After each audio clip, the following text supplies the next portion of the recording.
বিসমিল্লাহির রহমানির রহিম। আসসালামু আলাইকুম। রুবেল স্টাডির পক্ষ থেকে আবারও সকলকে স্বাগতম।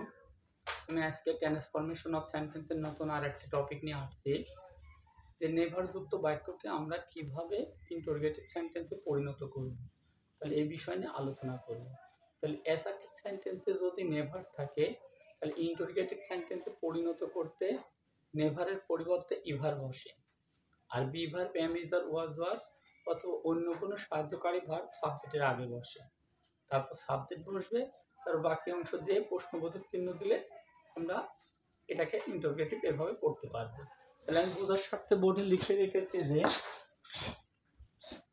অ্যাসার্টিভ সেন্টেন্সে নেভার থাকলে ইন্টারোগেটিভ সেন্টেন্সে পরিণত করতে নেভারের পরিবর্তে ইভার বসে, be verb, am, is, are, was, were অথবা অন্য কোনো সাহায্যকারী ভার্ব সাবজেক্টের আগে বসে।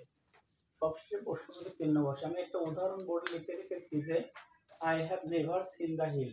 তাহলে এখানে হ্যাভ হচ্ছে সাহায্যকারী ভার্ব, তাহলে এই হ্যাভটা আমরা আগে লিখলাম। তাহলে হ্যাভ দ্য সাবজেক্ট আই, তারপর আমরা কি বসাবো? ইভার। ইভার তারপরে বাকি অংশ সিন দ্য হিল। লাস্টে আমাদেরকে প্রশ্নবোধক চিহ্ন ব্যবহার করতে হবে। তাহলে এইভাবে আমরা ইন্টারোগেটিভ সেন্টেন্সে পরিণত করতে পারি। তাহলে ধন্যবাদ সকলকে। ভিডিওটা ভালো লাগলে একটা লাইক, একটি কমেন্ট এবং একটি শেয়ার করবেন এবং সাবস্ক্রাইব করে পাশে থাকবেন।